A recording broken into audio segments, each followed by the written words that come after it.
सांगितलं जातं या भावप्रावाच्या माध्यमातून, त्या अनुभवाचं सांगितलं जातं आणि त्या अनुभवातून आपल्याला तसं तुका म्हणे अंगी व्हावे ते आपण आपल्याला अंगीकार करता यायला पाहिजे. पण सगळं जे काय ते अभ्यासाच्या माध्यमातून अभ्यास करूनच आपल्याला या सगळ्या गोष्टी अनुभवायला येतात. आणि आपण अभ्यास केला नाही तर म्हणाली फुंकडे सोनारे आणि इकडून तिकडून गेले वारे. इकडून ऐकला इकडून सोडून दिला. आणि म्हणून पुढं काय सांगतात, असे केल्याने साधक 1 महिन्याच्या अवधीत पवन विजयी होतो. म्हणजे काय, पवन विजय म्हणजे प्राणायामावर विजय प्राप्त करता येतो. पवन म्हणजे प्राणायाम, पवन म्हणजे प्राण. आणि ही सगळी जी कुंडलिनी जागृतीची क्रिया जी आहे ती पवनाचीच आहे, म्हणजे प्राणाचीच आहे, म्हणजे वायूचीच आहे. वायूच सगळं करतो आपल्या अंगामध्ये. प्राण अपान व्यान उदान समान, नाग कृम कृकल देवदत्त धनंजय, पंचप्राण आणि त्याची उपप्राण, असा आपल्या 10 प्राण आपल्या अंगामध्ये.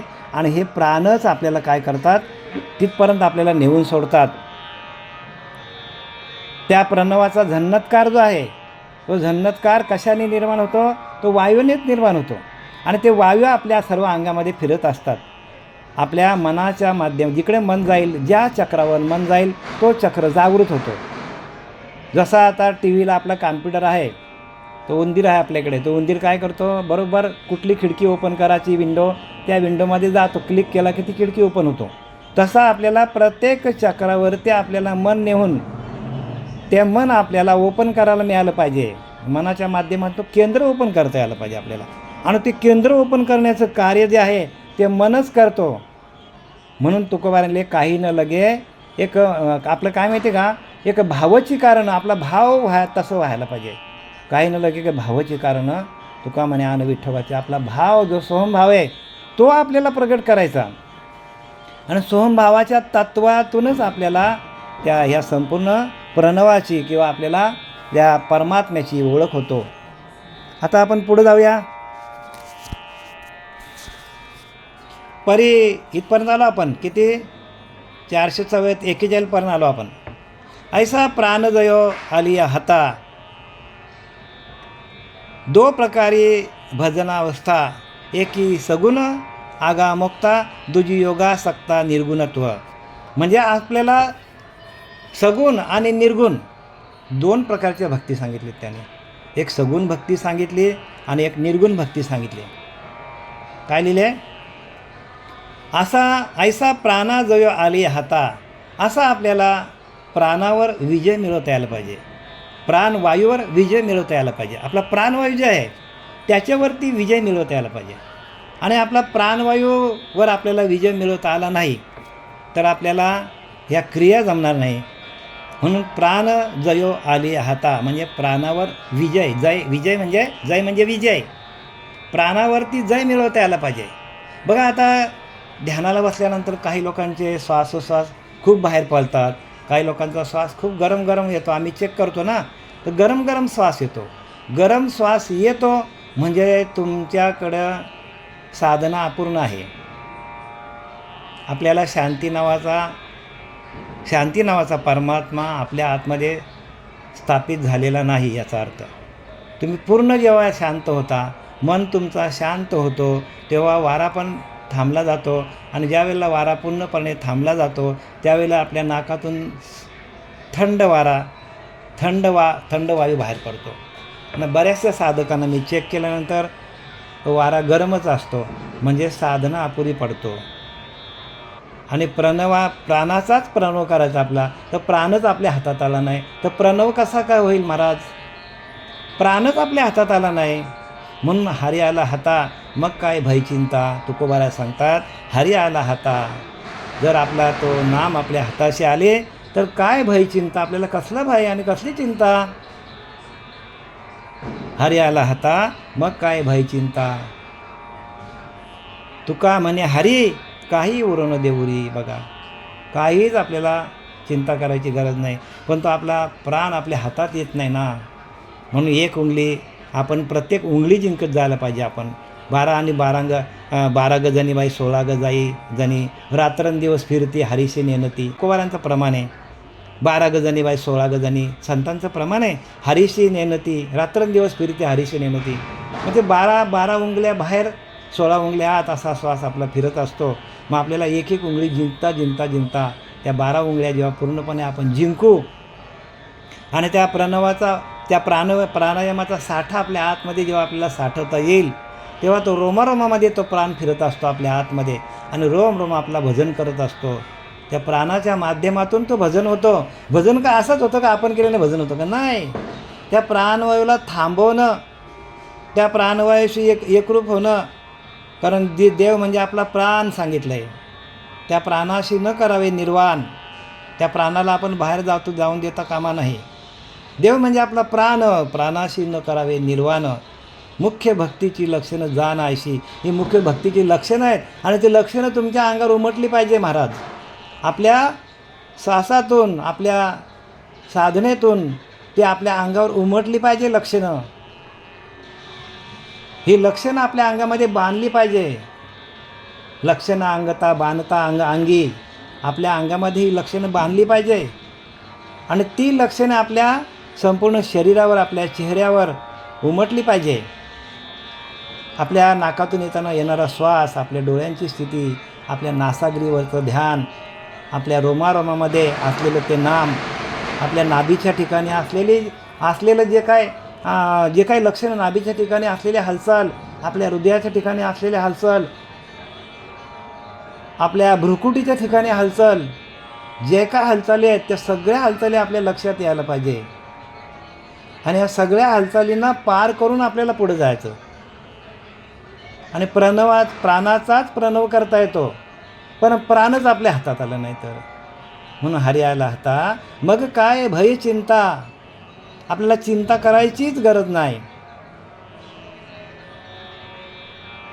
झाला सफल व्यापार, तुकोबारा सांगतात माझा या भूतलावर येऊन व्यापार मी सफल केला. कुठला व्यापार सफल केला? तर मी त्या प्राणायामाला जिंकलं, त्या प्राणाला जिंकलं. तुकोबारा सांगतात काय केलं? मी त्या प्राणाला जिंकलं. झाला सफल व्यापार. म्हणून सांगतो या भूतलावर येऊन, मनुष्य देहाला येऊन माझा व्यापार मी सफल केला. तो कोणता व्यापार केला मी? तो कोणता व्यापार? हरिनामाचा व्यापार केला आणि तो हरिनाम माझ्या हातात आला. हरिनामालाच सगळं काही स्मरून बोललेला तुकोबाराया. हरिनामाशिवाय दुसरं काहीच बोललेलं नाही तुकोबाराया, ज्ञानोबाराया.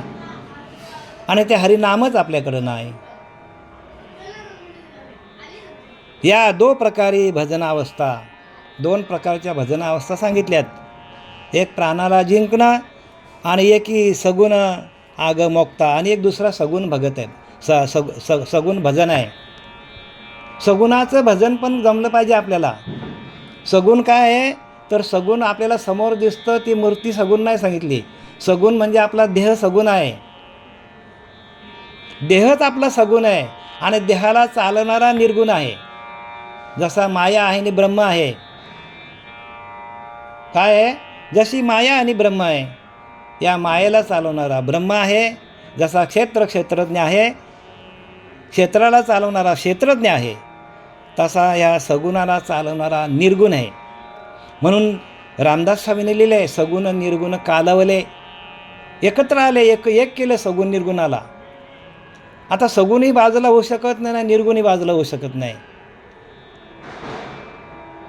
आणि म्हणून अव्यक्त एक निभ्रांत रे भक्ती जाणी जे व्यक्त अव्यक्त योगे. भक्ती आपल्याला व्यक्त स्वरूपात आपल्याला भक्ती करता येतो आणि अव्यक्त परमात्म्याला प्राप्त करण्यासाठी आपल्याला योगाभ्यास करायला पाहिजे. आणि योगाभ्यासाच्या माध्यमातून बरं का योगांची प्रक्रिया जी आहे ती प्रक्रिया रोमारोमामध्ये बांधली तरच आपल्याला संपूर्ण अर्थ कळेल. आणि आम्ही काय म्हणतो ना, आम्ही काय चुकीचं बोलतो का खरं बोलतो हे पण तुमच्या लक्षात येईल की महाराज आपल्याला खरं बोलतात का खोटं बोलतात. उगाचच काहीतरी आपला अनुभव नसेल आणि आम्ही तुम्हाला सांगणं हे बी चुकीचं आहे. पण अनुभवातून आम्ही तुम्हाला सांगतो की त्यांनी काय लिहिलं, एकी सगुण आग भोगता दुजी योगाभ्यासता निर्गुणत्व. बघा योगाभ्यास जो आहे त्याच्या माध्यमातून निर्गुणत्वे म्हणजे निर्गुणाची ओळख होणार. योगाभ्यास करूनच निर्गुण तत्वाची ओळख होईल.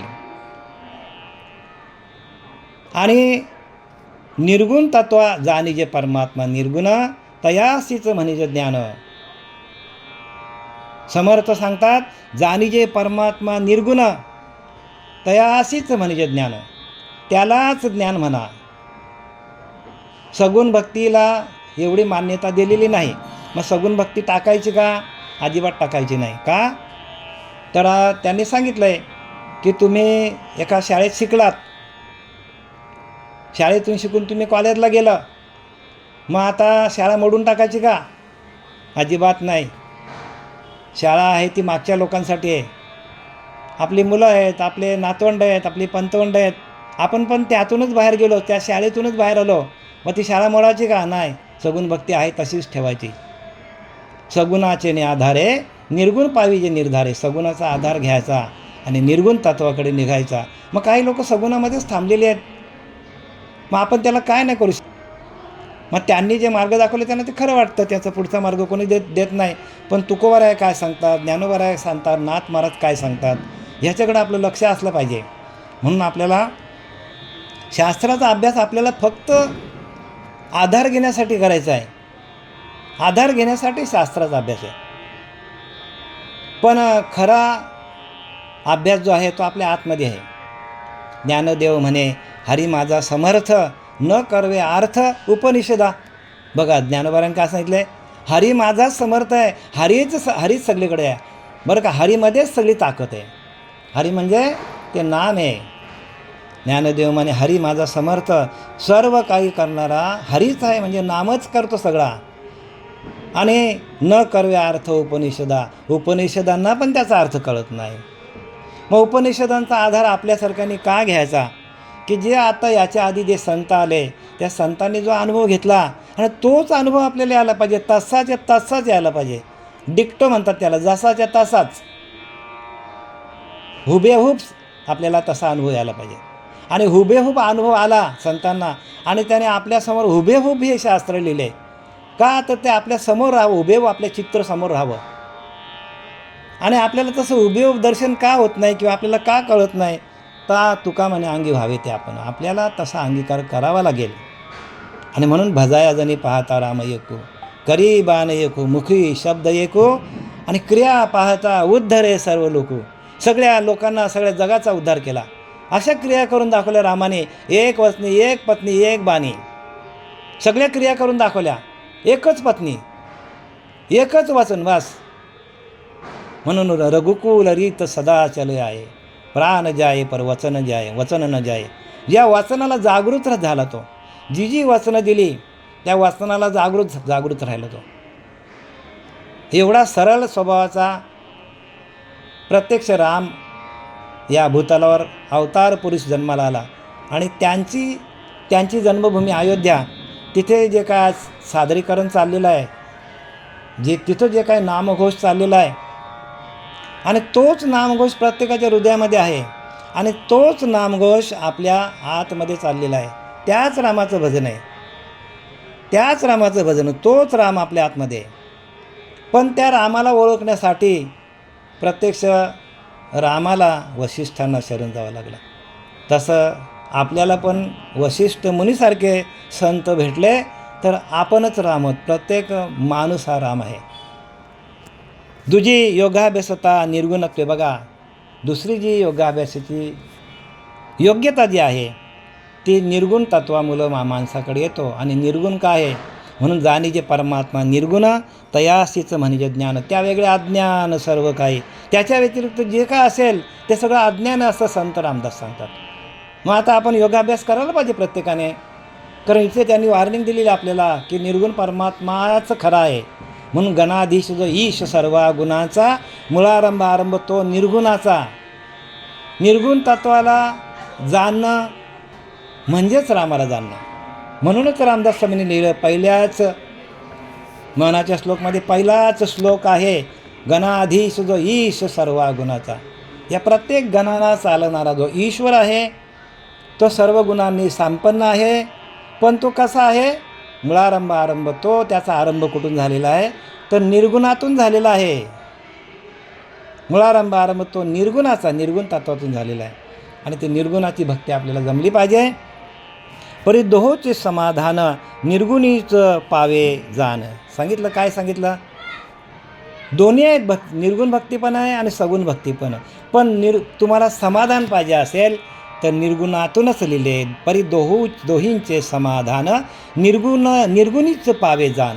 निर्गुणातूनच तुम्हाला, आणि म्हणून लिहिले जाणी जे परमात्मा निर्गुण तया अशीच म्हणजे ज्ञान त्या वेगळे अज्ञान सर्व काही. निर्गुण परमात्म्याला जर जाणलं ना आपण तर सगळं अज्ञान सांगतात.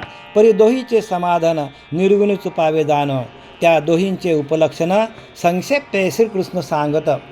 आणि दोन्ही कसे असतात त्याचा डिटेलमध्ये संक्षिप्तमध्ये कृष्ण परमात्मा आपल्याला सांगत आहेत. आणि खरोखर पुढे जाण्याच्या आधी मी तुम्हाला सगळ्यांना एक हात जोडून विनंती करतो की परमात्मा निर्गुण निराकारच आहे.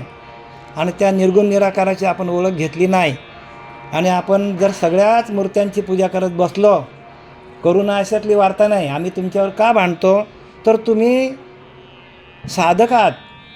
बद्धाला ठीक आहे, बद्ध मुमुक्ष ठीक आहे, साधकाला सिद्धाकडे जायचं आहे. मी काल मंदिरात सांगितलं बद्ध मुमुक्ष साधक सिद्ध 4 अवस्था दाखवल्यात, 4 समास आहेत दासबोधामध्ये. बद्ध कसा आहे, मुमुक्ष कशाला म्हणतात, मुमुक्ष कोणाला म्हणतात, साधक कोणाला म्हणतात आणि सिद्ध कोणाला म्हणतात. ही 4ही लक्षणं तुम्ही वाचा दासबोधामध्ये. मग तुमच्या लक्षात येईल की निर्गुण परमात्मा जाणण्यासाठी आपल्याला बद्धाला कळत नाही. बद्धाकडे संपूर्ण अंधार आहे, आत बाहेर अंधार आहे बद्धाकडे. सगळ्या विषयाने जो बांधलेला आहे त्याला बद्ध म्हणतात. बद्ध तो जाणी जैसा अंधारीचा अंध जैसा. जैसे चक्षुविना 10 दिशा शून्याकार. चक्षुच नाही त्याच्याकडे, डोळेच नाही. डोळ्यांनी पण तो सगळा, डोळ्यांनी जे दिसतं त्याचा नाश होणार आहे. आणि अंतःकरणामध्ये जी शुद्धी पाहिजे ती पण त्याच्याकडे नाही, म्हणून बांधलाय तो. त्याच्या अंतःकरणावर संपूर्ण विषय आलेले आहेत. आणि विषयाने तो काय केलेला आहे, बांधला गेलेला आहे, त्याला बांधून टाकला विषयाने. आणि मग तो काय समजला की विषय सुख हे काही बोलणेच नाही, बोलण्यासारखे नाही, पण काही केल्या मूर्ख न सेविता न सरे. आणि विषयांचा त्याग केल्याशिवाय परमात्म्याची प्राप्ती होत नाही, परमात्मा दिसत नाही आपल्याला. कारण विषयांचं सुख आहे ना ते क्षणिक आहे. आणि त्या क्षणिक सुखासाठी आपल्या कोणी होतो नीतिभ्रष्ट. बघा, नीतिभ्रष्ट होतो. प्रत्येकाची नीतिभ्रष्ट झाली. क्षणिक सुख आहे, पैसा कमवणं किती कमवायचा, क्षणिक सुख आहे पैशातून, पण विषयांचं सुख क्षणिक आहे. आणि क्षणिक सुखासाठी आपण काय झाले, आपण नीतिभ्रष्ट करून बसलो आहे. जी नीती आपल्याला दिसायला पाहिजे, ज्या डोळ्यांनी आपल्याला परमात्मा दिसायला पाहिजे, तिकडे सगळा संसारच भरलेला दिसतो. आणि तरी आपण जी साधना घेऊन जे आपल्याला त्याचं प्रगटीकरण करत नाही, तो परमात्मा कसा आहे, तो व्यापक कसा आहे, ह्याचा आपल्याला जोपर्यंत जाणीव होत नाही किंवा आपल्याला त्याचं दर्शन होत नाही, म्हणून गुरु तेथे ज्ञान आणि ज्ञानी आत्मदर्शन लिहिले. गुरुच्या ठिकाणी ज्ञान आहे आणि ज्ञानातून आत्मदर्शन. मग आपल्याला असं झालं का? झालं नसेल तर मग आपल्याला एक तर आपला गुरु आपल्याला चांगला नाही किंवा आपण गुरुने दिलेला अभ्यास करत नाही. गुरुने दिलेल्या अभ्यासाशी एकरूप होत नाही, गुरुने दिलेल्या वचनावर आरूढ नाही, गुरुने दिलेल्या वचनावर पालन करत नाही, त्याच्याकडे लक्ष नाही आपला, आपण त्या धुडकावून लागतो. म्हणून गुरु तेथे ज्ञान आणि ज्ञानी आत्मदर्शन. गुरुच्या ठिकाणी ज्ञान आहे आणि गुरुने दिलेल्या ज्ञानातून आत्मदर्शन आहे. आत्म्याचं दर्शन व्हायला पाहिजे आणि दर्शन आहे समाधान. आणि त्या दर्शनातून समाधान होतं. आठी जायचे म्हणजे किती त्याची आपण त्याची तुलनाच करू शकत नाही, एवढं समाधान आहे. म्हणून गुरु तेथे ज्ञान लिहिले. आणि ज्ञानी आत्मदर्शन, ज्ञानातून आत्मदर्शन आहे. आणि आपल्याला ते ज्ञान मिळत नाही, आत्मदर्शन नाही, मग आपलं कसं काय व्हायचं पुढचं? आणि समाधान जे आहे ना, समाधान पुसता काही बोली जायचे नाही. मुक्याने गुळ खादला गोडी नाही सांगायला. हा मुकाच येतो, त्याला गोडी सांगता येईल का? मुक्याला गुळ खायला दिली, साखर दिली, त्याला सांगता येईल असं करेल, एवढंच करेल तो, सांगता येईल का? तसं आपण सगळे मुकेच आहोत. मग आपण मुके का आहोत? तर आपण गुळ खायला पाहिजे. गुळ खाला तर आपल्याला बोलता येईल. तसं हे ज्ञान आपल्याला ज्ञान गिळून गावी गोविंदा, आपल्याला ज्ञान गिळता यायला पाहिजे आणि गोविंद गाता यायला पाहिजे. अगा ओ हे स्मरो सरे स्मरता स्मरेसी प्राणू प्रणवी भरे, मग प्रणवची तेव्हा स्मुरे अखंड कार्य उल्हास. अगा ओ हे स्मरा सरे, उद्धवाला म्हणतो साधक जेव्हा ओम या प्रणवाचे स्मरण करू लागतो. काय लिहिले? आगा ओ ए स्मरो सरे, म्हणजे साधक जेव्हा त्या ओंकाराचा स्मरण करायला लागतो तेव्हा त्या स्वराबरोबर प्राणच प्रणवात प्रवेश करतो. बघा, त्या प्रणव म्हणजे काय? त्या झन्नतकारामध्ये, त्या प्रणवाच्या झन्नतकारामध्ये, त्या प्रणवाच्या अनाहत स्वरामध्ये प्राणच प्रवेश करतो, जो प्राणवायू आहे. मी आता तुम्हाला सांगितलं, कुठलीही विंडो ओपन करायची झाली का आपल्याला जो माऊस दिलेला आहे तो माऊस आपल्याला, ती बिंदी जी आहे ती आपल्याला त्या विंडोवर न्यावा लागतो. तसं आपल्याला आपले श्रीपाद बाबा, पांडुरंग दिवेकर बाबा हे आपले श्रीगुरू आहेत. यांनी आपल्याला जी उपासना दिलेली आहे त्या उपासनेच्या माध्यमातून प्रत्येक केंद्रावर थांबून किती वेळ थांबायचं आणि किती वेळ त्या प्राणवायूला आपण साठवून धरायचं, किती वेळ त्या प्रणवाला आपण तिथे प्रगट करायचं आणि त्याला किती वेळ त्या प्रत्येक बिंदूवर किंवा प्रत्येक केंद्रावर मूलाधार, स्वाधिष्ठान, मणिपूर, अनाहत, विशुद्धी, आज्ञाचक्र आणि ब्रह्मरंध्र चक्र, हे सप्तचक्र भेदन, प्रत्येक चक्रावर किती वेळ थांबायचं आणि किती वेगाने त्याचा आपल्याला वेग कसा घेता येईल, त्याचा वेग कसा वाढवायचा, या सगळ्या क्रिया आहेत अभ्यासाच्या. आणि जसा जसा वेग वाढेल आपला तसं आपण वृद्धोगते, आपण वरच्या दिशेला आपण ब्रह्मरंध्राकडे धाव घेतो. आपण जेवढा प्रणवाचा झन्नत्कार वाढेल, जेवढा प्रणवाचा झन्नत्कार वाढत जाईल तसं ब्रह्मरंध्रामध्ये आपल्याला जाता येतो. आणि मग ब्रह्मरंध्रामध्ये गेल्यानंतर आपल्यालाच भान राहत नाही.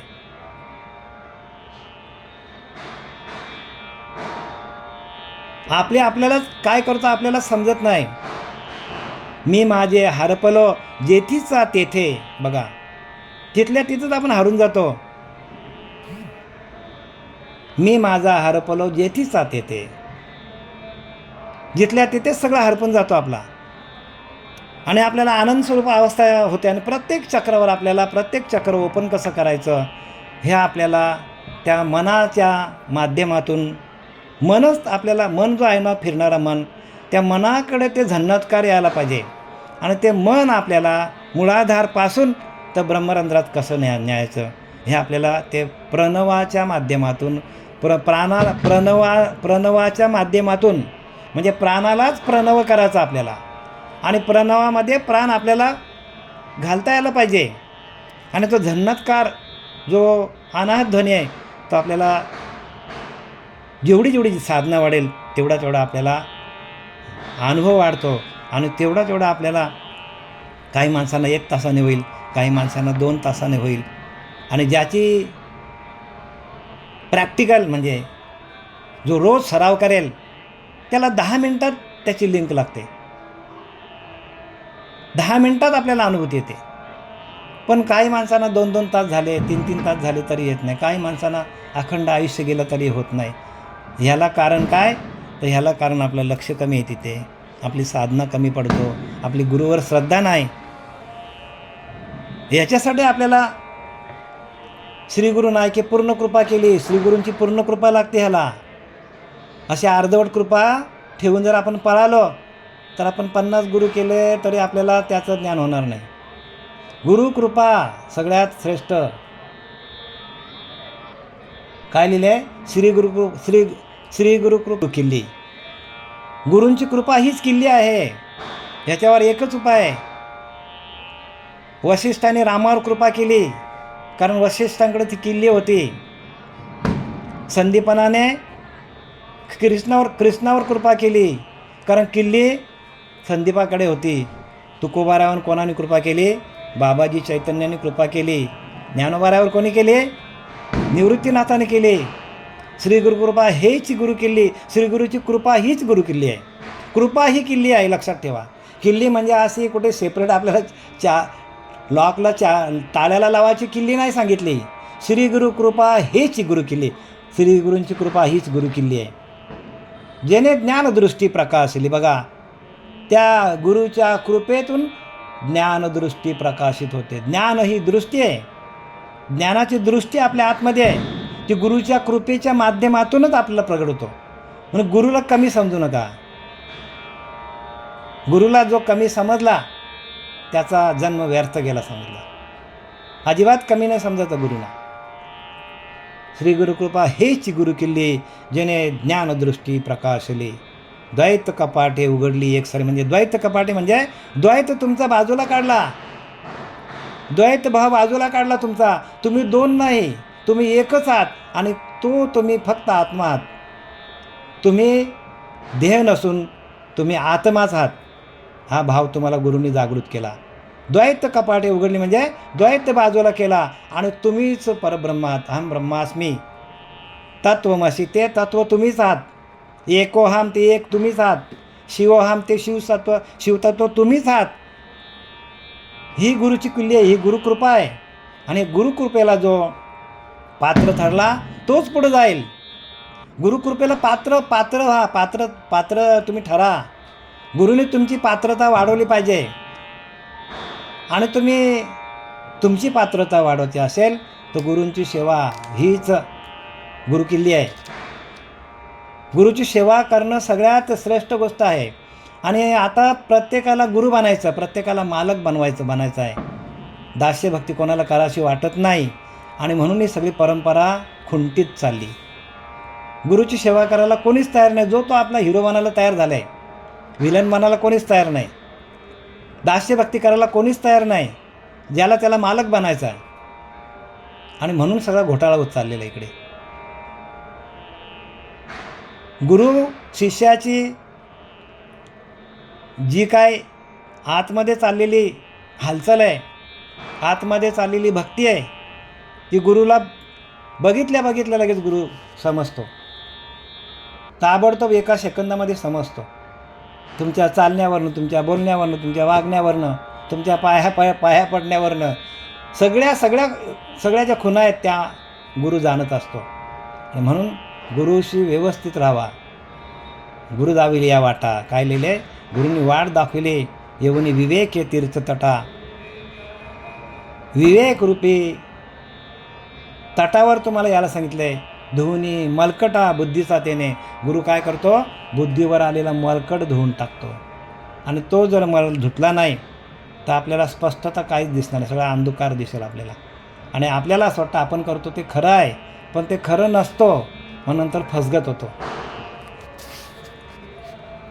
आगा हो हे स्मरो सरे, स्मरता स्वरेशी प्रणवी भरे. बघा, प्राणच प्रणवामध्ये भरता यायला पाहिजे. आता हे भरण्याची क्रिया तुम्हाला कोण सांगणार मला सांगा? सगळ्या आतल्या क्रिया आहेत. कोणाला कोण कसं सांगेल तुम्हाला? कसं काय सांगू शकतो आम्ही तुम्हाला? तुम्ही तुमचे अनुभव सांगितले आम्हाला, तरच त्याच्यावर आपण रामबाण औषध काढू शकतो. तुम्ही आम्हाला अनुभवच सांगितले नाही आणि तुम्ही तुमच्याच मताने चालले. आणि आम्ही तुम्हाला अनुभव सांगितले आणि त्याच्यावर विश्वास नाही ठेवला. नाही तर कोणाचे बा काय केले? ज्याचे त्याने अनहित केले. लोहे परिसावर उसले, सोने पणास मुकले. येथे कोणाचे बा काय गेले? ज्याचे त्याने अनहित केले.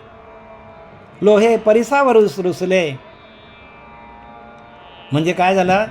शिष्य त्या गुरुवर रुसून बसला. जसा लोखंड परिसावर रुसून बसला. लोखंडाचं काम आहे परिसाला भेटणं. लोहे परिसावर रुसले, सोने पणास मुकले. त्याचा सोना होईल का? परिसाला शरण गेला नाही तर लोखंडाचा सोनं होईल का? तसा शिष्य गुरुला शरण गेला नाही तर परब्रह्म तत्वाला प्राप्त होईल का? येथे कोणाचे बा काय गेले? काय लिहिले? येथे कोणाचे बा काय गेले, ज्याचे त्याने अनिहित केले. लोखंडाचा सोनं व्हायचा लोखंडाच्या हातात होता, पण तो परिसाला शरणच गेला नाही. तसा शिष्याचं कर्तव्य आहे श्रीगुरूला शरण जाणं, साष्टांग दंडवत घालणं आणि आपली जे काय आहे ते सगळं त्यानं दुःख सांगणं.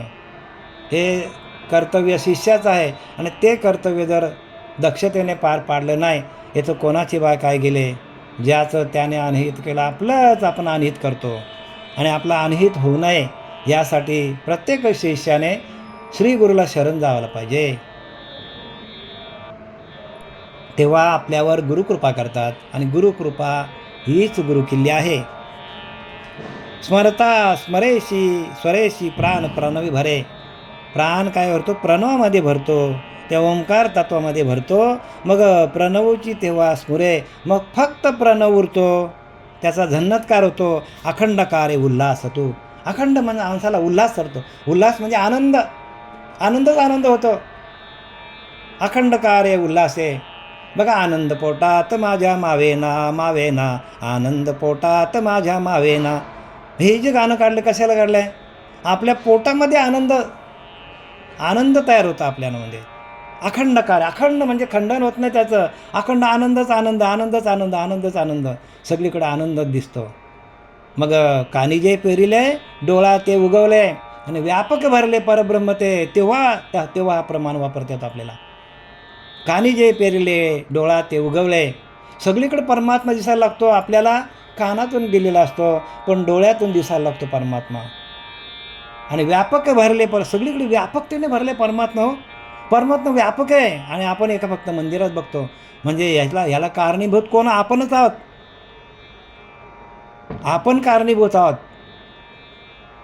याला दुसरा कारण कोणीच नाही. आपली बुद्धी, आपला अहंकार, आपले गुण आपल्याला आडू येतात, आपले विषय आपल्याला बांधतात. अखंड कार्य उल्हास होतो. बघा, अखंड उल्हास, अखंड आनंद आणि अखंड जेथून अक्षर उपजती, शब्द वदोनी जेथे समावती. मग जे उरे जाणती स्फूर्ती, प्रणव निश्चित त्या नाव.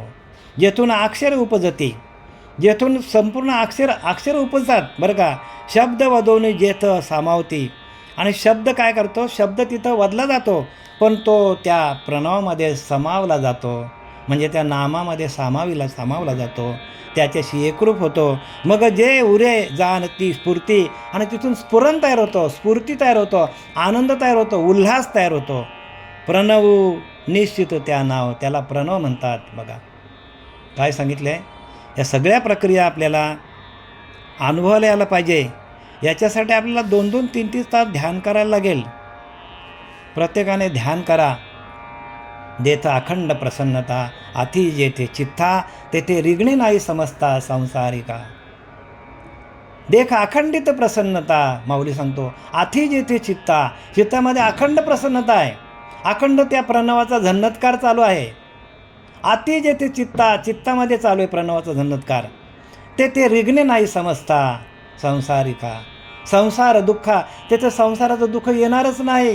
रिगणे नाही समजता. अरे त्या प्रणवाच्या माध्यमातून गेलं तर रिगणे नाही समजता संसार दुःख आतमध्ये येणारच नाही. माऊली सांगतो, कसं काय येईल मला सांगा? जिथे प्रणवाचा झन्नत्कार चालू आहे, तर प्राणाचा प्रणव केला आहे. अखंड प्रसन्नता अति जेच्या चित्ता, ज्याच्या चित्तामध्ये अखंड प्रसन्नता आली, अखंड शांती आली. पिंडामध्ये शांती नावाचा परमात्मा प्रगट होतो. तुमच्या आमच्या पिंडामध्ये शांती आहे, पण ती शांतीला आपण काय केलं आहे? शांतीला आपण फेकून दिले. आपण शांतीला आपण मुकलोय शांतीला. आणि ती शांती मिळत नाही. का मिळत नाही? तर प्राणाचा प्रणव आपल्याकडे होत नाही. प्राण व्हावे आपल्याला साठविला हरी, तर त्या हरीलाच आपल्याला साठवता येत नाही. प्रणव निश्चित त्या नाव, त्याला 100% प्रणव म्हणतात. काय म्हणतात त्याला? 100% प्रणव म्हणतात त्याला. जेथून अक्षर उत्पन्न होतात व शब्दांचा स्वराबरोबर प्राणच प्रणवात प्रवेश करतो. जेथून अक्षर उत्पन्न होतात व शब्दांचा उच्चार झाल्यानंतर ती ज्यात लीन होतात. बघा कशामध्ये लीन होतात, त्या प्रणवामध्ये लीन होतात व मग जी स्फूर्ती राहते तिलाच प्रणव म्हणतात. आणि ती स्फूर्ती अखंड राहते बरं का, रात्रंदिवस ती स्फूर्ती राहते आपल्या अंगामध्ये, जात नाही ती स्फूर्ती. आणि ते स्फुरण झाल्यानंतर मग माणसाला ज्ञानाची प्राप्ती होतो. अखंड स्फूर्ती राहते ती प्रणवाची, नखशिखांत चालते, नखशिखांत ती स्फूर्ती जी आहे, जे स्फुरण आहे ते स्फुरण नखशिखांत चालतो. म्हणजे नखापासून तर शिख म्हणजे केसापर्यंत. शिख म्हणजे आपल्याला आता जटा आहे ना, आपल्याला आपण संसारी माणसं, आपल्याकडे जटा नाही, आपण शिखा न वाढू शकत. काय लोकांनी वाढवल्यात, म्हणून नखशिखांत सांगितलंय.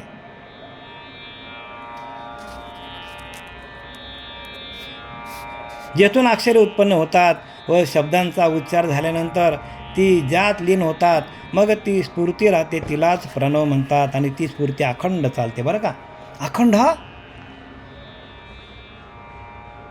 म्हणून तर तुकोबाराने सांगितले की अखंड जया तुझी प्रीती तयांचीच घडावी मज संगती. काय सांगतात तुकोबारा, अखंड जया तुझी प्रीती, या प्रणवाची ज्याला भूक लागलेली आहे, या प्रणव स्वरूपाचं ज्याला वेळ लागलेला आहे, या प्रणव स्वरूपाचं ज्याला अखंड आनंद स्वरूपावस्था झालेल्या प्रणवाच्या माध्यमातून आशांचीच संगती देवा मला घडू दे. अखंड जया तुझी प्रीती, त्या प्रणवाची प्रीती भगवंता, तुझ्या प्रणवाची ज्या साधकाला प्रीती लागलेली, प्रीती जडलेली आहे, अशाच माणसाची संगत मला लाभू दे. अखंड जया तुझी प्रीती तयांचीच घडावी मज संगती. आयशी आवडते मना अशी माझ्या मनाला आवड आहे भगवंता.